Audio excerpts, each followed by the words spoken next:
បាទជំរាបសួរពុកម៉ែបងប្អូនអរគ្នាហ្នឹងហើយថ្ងៃនេះយើងបានទៅឡើងបាន2ធុងណាបងហ្នឹងហើយយើងទៅឡើងម៉ោងមើលម៉ោង2ហើយបងហ្នឹងហើយឥឡូវម៉ោង5ជាងហើយឡើងបាន2ធុងបងកាត់បាន2ឈុតហ្នឹងបានមានម្ចាស់ទាំងអស់បងហ្នឹងហើយហ្នឹងហើយ2នាក់ឈុត150យើងនេះបងស្អាតដែរតែយើងបៀកខាត់បាញ់ថ្នាំអញ្ចឹងណាបងហ្នឹងហើយ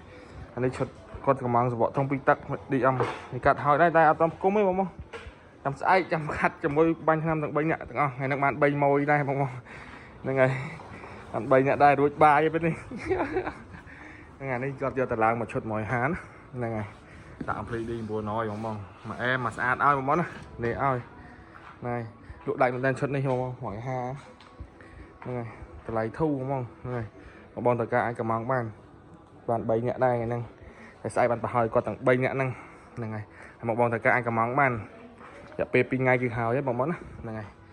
ថ្ងៃខ្លះខ្ញុំអាចឆ្លៀតមួយថ្ងៃគេទៅខ្ញុំអត់សូវរវល់ខ្ញុំធ្វើឲ្យមួយថ្ងៃហើយបងហ្នឹងហើយតែបើភ្ញៀវបុកហ្មងច្រើនអាចដល់2ថ្ងៃហើយហ្នឹងហើយហានេះគឺ2 3នាក់ដែរបងហ្នឹងហើយអរគុណច្រើនបងតើការកំងអាចតាក់តងមកបានអរគុណច្រើន